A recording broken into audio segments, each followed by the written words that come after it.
দিয়ে বাকি লাইট ইয়ে করা যাবে না কিছু, এটা কাঁপতেছে না না কাঁপতেছে অন্য লাইট এইটা অফ করাই দাও, এটা আর কারো লাইট আছে নি আমারটা দিলে ফেজ চালু দাও না দাও না দিয়ে ওই লাইটটা নিব না আরে তার কাটটা বাকি হ্যাঁ হ্যাঁ আচ্ছা এটা অফ করো না, আগে অফ করে দেখো। এই তুই সরো না লাইটটা দেখতে হবে ওই লাইটটা নিব না একটা লাইট নিব না ওই যে লাইট নিব তো এটা এক সাইড পুরো না না আইতো না দাও না আস্তে আর লাইট আছে না নিছারে না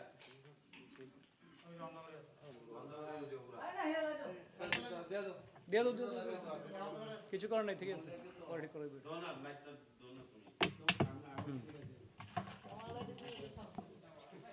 হ্যাঁ আপনাদের হয়ে গেলে বলবেন।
ठीक है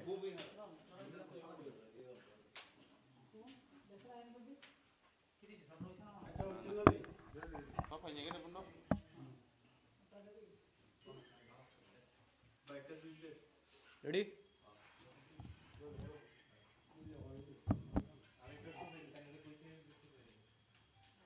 সবাইকে নমস্কার। ভারতীয় জনতা পার্টির ত্রিপুরা প্রদেশ কমিটির পক্ষ থেকে সাংবাদিক বন্ধুদের স্বাগত জানাই, শুভেচ্ছা জানাই। আজকে আমরা এখানে আপনাদের আমন্ত্রণ জানিয়েছি আগরতলা শহরের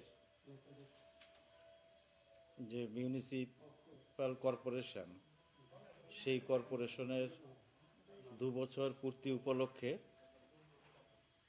এই 2 বছর পূর্তি উপলক্ষে আমরা কতটা কাজ করেছি, কতটা নাগরিক পরিষেবা আমরা দিতে পেরেছি, তার একটা পরিসংখ্যান আপনাদের সামনে তুলে ধরব। আমার সঙ্গে এখানে উপস্থিত আছেন ভারতীয় জনতা পার্টির মুখপাত্র শ্রী সুব্রত চক্রবর্তী মহোদয়। ভারতীয় জনতা পার্টির নেতৃত্বে এখানে যে মিউনিসিপ্যাল কর্পোরেশন চলছে, সেই কর্পোরেশনের প্রত্যেক কর্পোরেটর মেয়রের সুচিন্তিত পরিকল্পনাকে পাথেয় করে আগরতলা শহরের নাগরিক পরিষেবাকে যতটা সম্ভব দ্রুততার সঙ্গে উন্নত করার চেষ্টা করেছে। এবং নিঃসন্দেহে আমরা বলতে পারি আগরতলা মিউনিসিপ্যাল কর্পোরেশন যে পরিমাণ কাজ প্রতিটি ওয়ার্ডে আগরতলা শহরকে কেন্দ্র করে করেছে, সেই কাজ নজিরবিহীন ঐতিহাসিক কাজ। সেগুলো সম্পর্কে আপনাদের সামনে একটা বিস্তারিত চিত্র তুলে ধরবেন আজকে এখানে যিনি উপস্থিত আছেন আমাদের ভারতীয় জনতা পার্টির মুখপাত্র শ্রী সুব্রত চক্রবর্তী মহোদয়।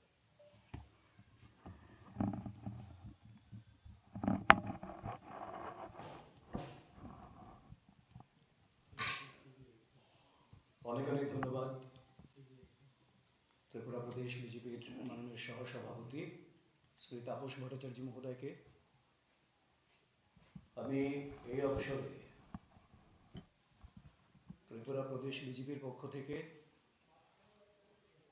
আগরতলা মিউনিসিপ্যাল কর্পোরেশনের দ্বিতীয় বর্ষ পূর্তিতে সবাইকে আন্তরিক শুভেচ্ছা জানাচ্ছি, অভিনন্দন জানাচ্ছি। ত্রিপুরার জনপ্রিয় মুখ্যমন্ত্রী প্রফেসর ডক্টর মানিক সাহাজির আন্তরিক এবং সার্বিক সহযোগিতায় এবং আগরতলা মিউনিসিপ্যাল কর্পোরেশনের সম্মানিত মেয়র শ্রী দীপক মজুমদারের নেতৃত্বে সমস্ত মেয়র ইন কাউন্সিল এবং কর্পোরেটররা এই 2 বছর ভারতীয় জনতা পার্টির নেতৃত্বাধীন আগরতলা মিউনিসিপ্যাল কর্পোরেশনের কাজকর্মে যে নতুন গতি সঞ্চার করেছেন, যে লক্ষ্যমাত্রা সময়ানুবর্তীভাবে ওনারা অর্জন করছেন এবং সাফল্যের যে জায়গায় ওনারা পৌঁছেছেন, নাগরিক পরিষেবার যে প্রতিশ্রুতি দিয়ে ভারতীয় জনতা পার্টি নির্বাচনে লড়াই করেছিল 2 বছর আগে, সেই প্রতিশ্রুতির সম্পূর্ণ বাস্তবায়নে নিরলস কাজ করে চলেছেন। তার জন্যে মাননীয় মেয়র সাহেব, সমস্ত মেয়র ইন কাউন্সিল এবং কর্পোরেটরদের আন্তরিকভাবে ধন্যবাদ জানাই, অভিনন্দন জানাই। তো এই গত 2 বছরে আমরা যদি একটু দেখি, নাগরিক পরিষেবায় মিউনিসিপ্যাল কর্পোরেশনের যে ভূমিকা থাকে তার মধ্যে সড়ক, পানীয় জল, জঞ্জালমুক্ত পরিবেশ, সেই সঙ্গে মানুষের বসবাসযোগ্য স্থান তৈরি করা, সৌন্দর্যায়ন করা এবং মানুষের জীবনমান উন্নয়ন করতে গেলে তার স্বাস্থ্যবিধিটাকে সুসংহত করা, এই সমস্ত দিক থেকে একটা সুশৃঙ্খল আগরতলা শহর নির্মাণের জন্যে মিউনিসিপ্যাল কর্পোরেশন কাজ করে চলেছেন। তার মধ্যে পৌর নিগমের 4টি জোনেই আমরা দেখতে পাই, সে পেভার রোড ব্লক বলুন, সিসি রোড বলুন, ব্রিক সোলিং রোড, কার্পেটিং রোড কিংবা কভার ড্রেন, রিটেনিং ওয়াল, এই সমস্ত কাজগুলি যেমন হচ্ছে, পাশাপাশি 123টি মিনি ডিপ টিউবওয়েল স্থাপন করা হয়েছে গত 2 বছরে, 4টি পাবলিক টয়লেট নির্মাণ করা হয়েছে, 8টি কমিউনিটি টয়লেট নির্মাণ করা হয়েছে, 2টো জিম নির্মাণ করা হয়েছে এবং 40টি আধুনিক বাস সেন্টার সহ অন্যান্য সমস্ত দিক থেকেই কাজকর্ম একটা নতুন গতিতে চলছে। পানীয় জল সরবরাহের ক্ষেত্রে 10টি 1000 লিটার ক্ষমতা সম্পন্ন জলের ট্যাঙ্কার শহরে স্বচ্ছ পানীয় জল সরবরাহের জন্য ওনারা ক্রয় করেছেন, যা কার্যকর রয়েছে। এবং সেই সঙ্গে 47টি আয়রন রিমুভাল প্ল্যান্ট, যাতে মানুষ পরিশ্রুত পানীয় জল পেতে পারে, তাদের যাতে কোনো অসুবিধা না হয়, সেই রকমভাবে তৈরি করেছেন। পঞ্চমুখ এবং উষাবাজার এলাকায় 2টো 8 MLD ground water treatment plant, মানে যেখানে মিনিমাম লিকুইড ডিসচার্জ হবে, এই ধরনের 2টো প্ল্যান্ট তৈরি করেছেন এবং 3947টা বাড়িতে নতুন পানীয় জলের সংযোগ এই 2 বছরে আগরতলা পৌর নিগম করেছেন। আপনারা অনেকেই অবগত আছেন, আগরতলা পৌর নিগমের টুয়েপের অধীনে 34,209 জন টুয়েপ কার্ড হোল্ডার রয়েছে, যার মধ্যে 22-23 অর্থবর্ষে 37টি শ্রমদিবসের কাজ তাদেরকে প্রদান করতে সক্ষম হয়েছে আগরতলা পৌর নিগম। তার বাইরে বিভিন্ন জলাশয় বলুন, বিভিন্ন পার্ক বলুন, এই সমস্ত জায়গা থেকে আবর্জনা মুক্ত করা যেমন একটা বিষয় রয়েছে, সেই সঙ্গে সেগুলিকে ইলেকট্রিফিকেশন করা, সেগুলিকে লাইট দিয়ে আলোক সজ্জা তৈরি করা, যাতে করে মানুষের জীবনমানের ক্ষেত্রে, মানুষের চলাফেরার ক্ষেত্রে সুযোগ সুবিধা হয় এবং অ্যান্টি সোশ্যাল অ্যাক্টিভিটিস যেই সমস্ত জায়গাগুলিতে হওয়ার সম্ভাবনা থাকে, সেই সম্ভাবনাটা যাতে কমানো যায়, সেই লক্ষ্যমাত্রা নিয়েও কাজ করছেন আগরতলা পৌর নিগম। এবং সবচেয়ে বড় একটা বিষয় এখানে আমাকে বলতেই হয়, শালবাগান এলাকায় আপনারা অবগত আছেন যে অ্যালবার্ট এক্কা পার্ক রয়েছে। 1971 সালের ভারত পাকিস্তান যুদ্ধে আপনারা অবগত আছেন, অ্যালবার্ট এক্কা যিনি শহীদ হয়েছিলেন এবং পরবর্তী সময়ে পরমবীর চক্রে ভূষিত হয়েছিলেন, তার নামে সেই পার্ক তাদের শহীদের স্মরণে করা হয়েছে এবং সেটা এখন আগরতলা শহরের অন্যতম দর্শনীয় স্থানের মধ্যে একটা হয়ে উঠেছে। এবং সেই সঙ্গে নতুন প্রযুক্তিকে কি করে ইনকর্পোরেট করা যায়, আরও উন্নত কি করে করা যায়, সেই লক্ষ্যটাকে সামনে রেখে স্পিড সেন্সর বলুন, সিসিটিভি সার্ভিলেন্স ব্যবস্থাটাকে আরও ঢেলে সাজানো, কিংবা স্মার্ট ট্রাফিক লাইট সিস্টেম চালু করা, এই সমস্ত বিষয়ের পাশাপাশি আমাদের যে বিকে রোড রয়েছে সেখানে নতুন প্রযুক্তি ব্যবহার করে সেখানে প্লাস্টিক জাতীয় বর্জ্য পদার্থ থেকে তৈরি বিটুমিন দিয়ে সেই রাস্তা নির্মাণ করা হয়েছে। এছাড়া রঞ্জিতনগর স্টিল ব্রিজ বলুন, বিবেকানন্দ শিশু উদ্যানের স্ট্যাচু বলুন, টিএনজিসিএল পুকুর বলুন, কিংবা সমস্ত ওয়ার্ডে আপনারা দেখবেন আলোকসজ্জা সমস্ত জায়গায়, যেখানে আনাচে কানাচে প্রত্যেকটা জায়গায় লাইটের বিদ্যুতের ব্যবস্থা করা হয়েছে। এবং সেই লক্ষ্যে 2909টি নতুন স্ট্রিট লাইট লাগানো হয়েছে, আর 35 কিলোমিটার এলাকা জুড়ে নতুন বৈদ্যুতিক খুঁটি পোতা হয়েছে, খুঁটি লাগানো হয়েছে। তো এবং সেগুলিকে ডেকোরেটিভ করা হয়েছে। এবং সেই কাজটা করতে গেলে বিদ্যুৎ নিগমের বা আগরতলা পৌর নিগমের আমরা দেখি আগে মই দিয়ে কাজ করতে গিয়ে অনেক জায়গায় সমস্যা হতো। তো সেই সমস্যা থেকে কাজটাকে যাতে স্মুথলি করা যায় তার জন্য 3টি স্কাই লিফট আগরতলা পৌর নিগম ক্রয় করেছেন, যার ব্যবহার হচ্ছে যাতে করে দ্রুততার সঙ্গে বিদ্যুতের কোনো রকম যদি কোনো জায়গায় সংযোগের গোলমাল থাকে তাহলে তার থেকে যাতে দ্রুত সারাই করা যায় এবং রিস্ক যাতে কমানো যায় যারা কাজ করেন আমাদের বিদ্যুৎ নিগমের কর্মীরা তাদের জন্য, কিংবা এএমসির কর্মী যারা কাজ করেন তাদের জন্য।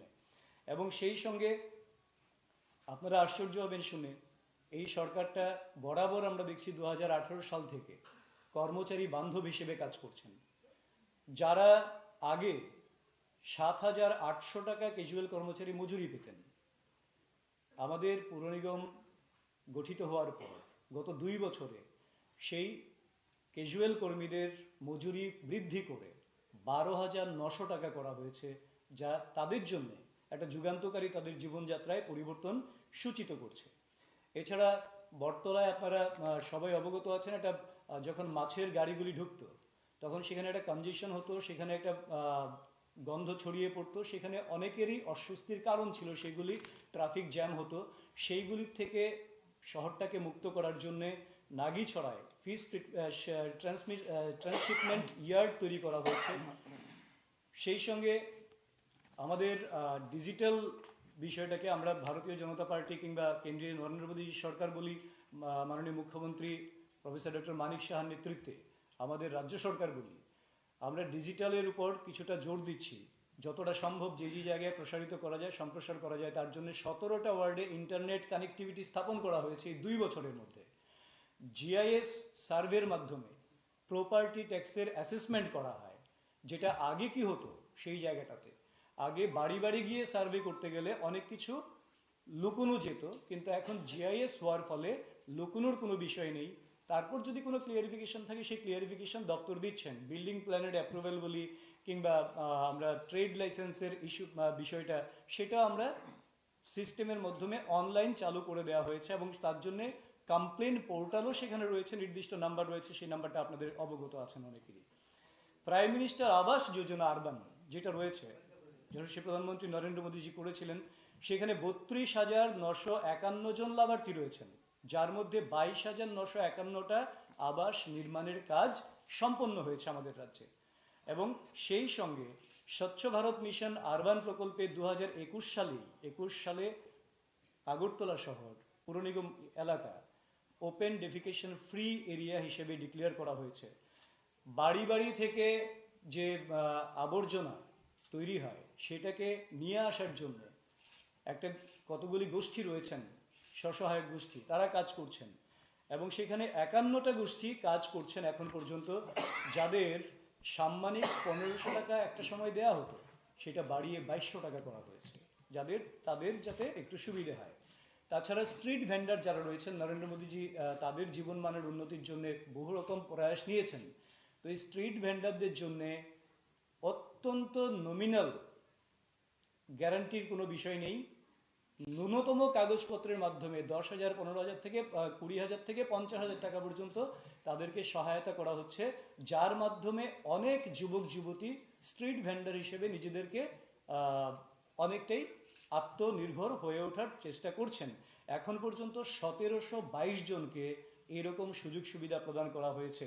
তো এই রকমভাবে আগরতলা পৌর নিগম তার প্রত্যেকটা ওয়ার্ডে গোটা এলাকা জুড়ে যে একটা অসাধারণ কর্মযজ্ঞ শুরু করেছেন, এবং প্রত্যেকটা কর্মযজ্ঞের সবচেয়ে বড় বিষয় হচ্ছে টাইম স্পেসিফিক, টাইম বাউন্ড কাজ সম্পন্ন করার জন্য সেটা করা হচ্ছে। মানে সময় লক্ষ্যমাত্রা স্থির করা হচ্ছে কবের মধ্যে অ্যাচিভ করবেন, এবং অ্যাচিভ করছেন, যার জন্য ভারত সরকারের পুরস্কার, নগর উন্নয়ন দপ্তরের কিংবা ডোনারের থেকে প্রথম পুরস্কারে পুরস্কৃত হওয়া এই সমস্ত পালকগুলি আগরতলা পৌর নিগম অর্জন করতে সক্ষম হয়েছে।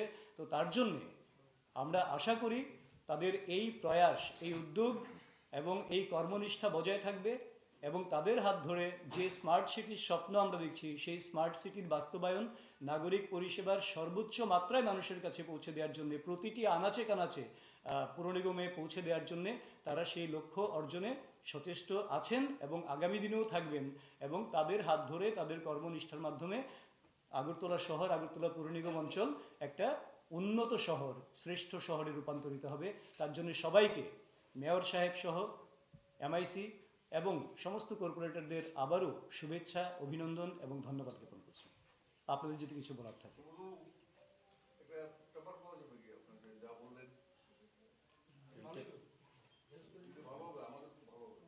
আমার কোশ্চেন ছিল বলুন। আগরতলা শহর সৌন্দর্যায়নে কি কি প্রকল্প থেকে কাজ করা আছে, এখন পর্যন্ত কত টাকা বরাদ্দ হয়েছে বা কত টাকা মঞ্জুরি হয়েছে?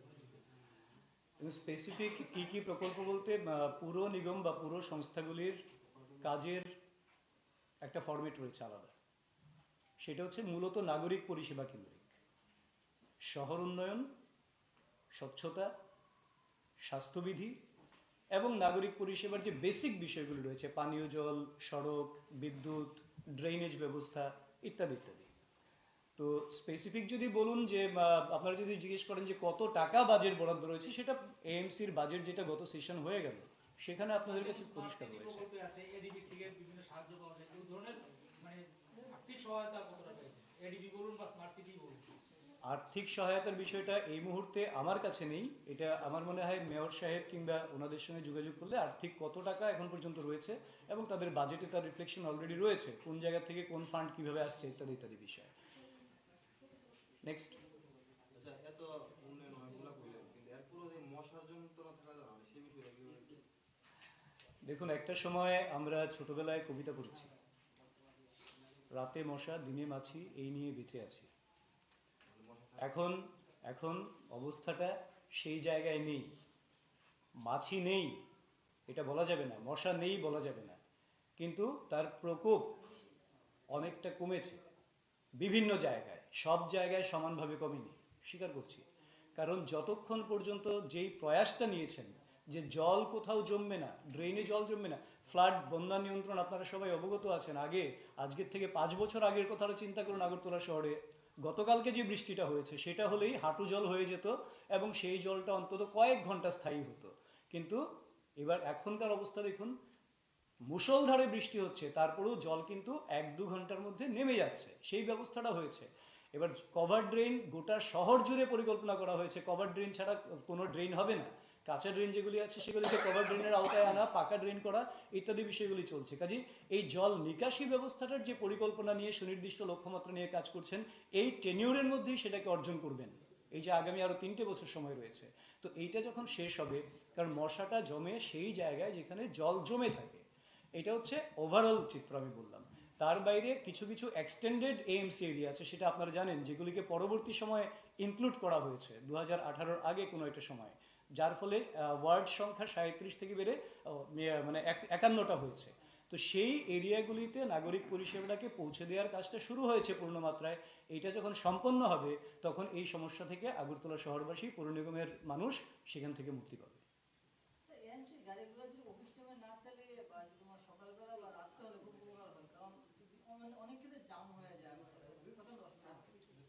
এটা একেবারেই আপনারা বলেছেন, সেটা অলরেডি এএমসি, আমাদের এই সরকারের নেতৃত্বে এএমসি প্রতিষ্ঠিত হওয়ার পর রাতের বেলায় কাজ করবে সেই একটা বিষয় ছিল, আর এখন হয়েছে রাতেও কাজ করছেন, দিনেও কাজ করছেন। তার মানে গার্বেজ এবং ওয়েস্ট ম্যানেজমেন্টে যতটা এফোর্ট রাতের বেলা দিচ্ছেন, তারপরেও প্রচুর ময়লা থেকে যাচ্ছে, গার্বেজ থেকে যাচ্ছে। কারণ একটা বিষয় আমরা বিনীতভাবে সবাইকে বলি, আমরা যদি প্রত্যেকে, আমরা যারা এএমসির মানুষ রয়েছে, আগরতলা মিউনিসিপ্যাল কর্পোরেশনের, আমাদের সমস্ত গার্বেজগুলিকে রাতে যদি আমরা সেই যে ওয়েস্ট বক্স রয়েছে, ডাস্টবিন রয়েছে, রাতে যদি আমরা ডিসপোজ করতে পারি সেখানে, তাহলে রাতের বেলায় যখন পরিষ্কার করেন, দিনের বেলা পরিষ্কার করার প্রয়োজন ততটা পড়বে না। কিন্তু দেখা যায় রাতে আমরা কম করি, অনেকেই বাড়িতে জমে থাকে, বা যারা এই যে বললাম স্বসহায়ক গোষ্ঠী যারা বাড়ি থেকে নিয়ে যাচ্ছেন, ওনারা বাড়ি থেকে নিতে আসছেন দিনের বেলায়, সকালবেলায় 8টা 9টা 10টা, তো কাজেই সেইগুলি যদি সারাদিন জমে থাকে তাহলে আবার প্রতিগন্ধময় দুর্গন্ধ বেরোবে। কাজেই তার থেকে নিষ্কৃতি দেওয়ার জন্য রাতেও কাজ করছেন, দিনেও কাজ করছেন, তারপরেও বিষয়টা আমরা অবশ্যই মেয়র সাহেবের নজরে নেব। মূল বক্তব্য, বটতলার সামনে যে একটা ব্যারিকেড দেওয়া হয়েছে, আপনিও তো এদিকে যাওয়া আসা করেন, আমি যাওয়া আসা করি, আমি মেয়র সাহেবকেও কয়েকবার বলেছি আবর্জনাগুলো একটু মেইন রাস্তার উপরে, এই ব্যাপারটা নিয়ে আসলে দলের তরফ থেকে মেয়র সাহেবের দৃষ্টিগোচর করা হবে। মানে বটতলা বাজার সংলগ্ন এলাকাটার কথা বলছি। হ্যাঁ, এটা দলের তরফ থেকে মেয়র সাহেবের দৃষ্টিগোচর করা হবে। অবশ্যই আমরা দৃষ্টিগোচরে আনবো আমরা। তো এখানে একটা জিনিস লক্ষ্য করবেন, দৃষ্টিগোচরে আনবো সেটাকে কনফার্ম করেই বলছি, যে এই জায়গাটাতে দিনে 4 বার পরিষ্কার করে। তারপরেও যেহেতু এত বড় একটা বাজার, গার্বেজ স্বাভাবিকভাবেই প্রচুর বেশি হবে অন্যান্য যে কোনো এরিয়া থেকে। কিছু করা যায় বিকল্প একটা জায়গায় সেটাকে করা যায় কিনা, কিন্তু বিকল্প একটা বিষয় থাকে, যদি বাজারের ভেতরে কোনো স্পেস অ্যাজ সাচ আমার জানা মতে নেই, তাহলে বাজার থেকে যারা এই গার্বেজটা ফেলছেন তারা বাজার সংলগ্ন দূরবর্তী জায়গায় গিয়ে ফেলতে রাজি না। কারণ আমি সবিনয়ে বলি, অনেকেই খুব সেন্সিটিভলি সুনাগরিক, কিন্তু সবাই আমরা সেই দায়িত্ব সঠিকভাবে পালন করি না। একটা ছোট্ট অংশ রয়েছে আমাদের মধ্যে যারা, আমার বাড়ির পাশে ডাস্টবিন থাকে, কিন্তু দেখা যায় ডাস্টবিনে না ফেলে সেটাকে আমি রাস্তায় ফেলে দিচ্ছি, রাস্তার পাশে ফেলে দিচ্ছি। তো এই যে জায়গাটা, তাদের দূরে খুব বেশি যাওয়া সেটা একটু আমার মনে হয় সম্ভব নয়, কিন্তু তারপরেও সেটা গোচরে নেব, যদি কোনো একটা স্থান করা যায় সেই জায়গায় যাতে ব্যবস্থা করা যায়।